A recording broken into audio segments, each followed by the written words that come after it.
অমর একুশে ও আন্তর্জাতিক মাতৃভাষা দিবস উপলক্ষে জাতীয় জীবনের বিভিন্ন ক্ষেত্রে অসামান্য অবদানের স্বীকৃতিস্বরূপ আজ ২১ পদক ২০২৬ প্রদান করা হয়েছে।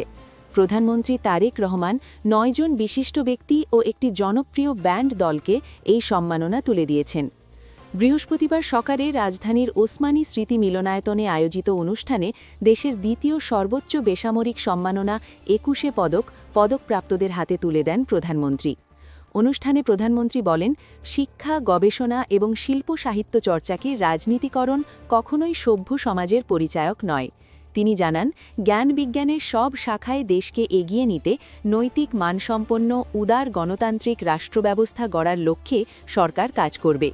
তিনি আরও বলেন, রাষ্ট্র পরিচালনায় রাজনীতিবিদরা দায়িত্বে থাকলেও জ্ঞানী গুণীজন সমাজকে দিকনির্দেশনা দেন। একটি সমাজে কৃতী মানুষের সংখ্যা বাড়লে সেই সমাজ সমৃদ্ধি ও নৈতিকতার মানদণ্ডে আরও আলোকিত হয়। তাই রাষ্ট্র নিজের প্রয়োজনে গুণীজনকে সম্মানিত করে। প্রধানমন্ত্রী বলেন, শহীদ প্রেসিডেন্ট জিয়াউর রহমান স্বাধীন বাংলাদেশে প্রথমবারের মতো ২১ পদক প্রবর্তন করেছিলেন। এই পদকের মাধ্যমে ভাষা আন্দোলনের স্মৃতি ধারণের পাশাপাশি শিক্ষা, সাহিত্য, শিল্পকলা ও গবেষণায় অবদান রাখা মানুষদের সঙ্গে সাধারণ মানুষের পরিচয় ঘটে। এবছর ২১ পদক পেয়েছেন চলচ্চিত্রে ফরিদা আক্তার ববিতা, চারুকলায় অধ্যাপক মোহাম্মদ আব্দুস সাত্তার, স্থাপত্যে মেরিনা তাবাসসুম, সঙ্গীতে আয়ুব বাচ্চু মরণোত্তর, নাট্যকলায় ইসলাম উদ্দিন পালাকার, সাংবাদিকতায় শফিক রেহমান, শিক্ষায় অধ্যাপক মাহবুবুল আলম মজুমদার, ভাস্কর্যে তেজস হালদার যশ, নৃত্যকলায় অর্থী আহমেদ। এছাড়া সঙ্গীত দল হিসেবে পুরস্কার পেয়েছে জনপ্রিয় ব্যান্ড ওয়ারফেজ।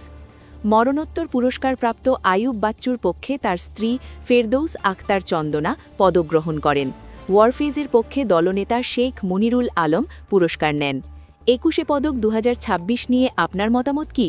কমেন্টে জানান। আরও আপডেটের জন্য সাবস্ক্রাইব করুন। Subscribe now for daily news and updates.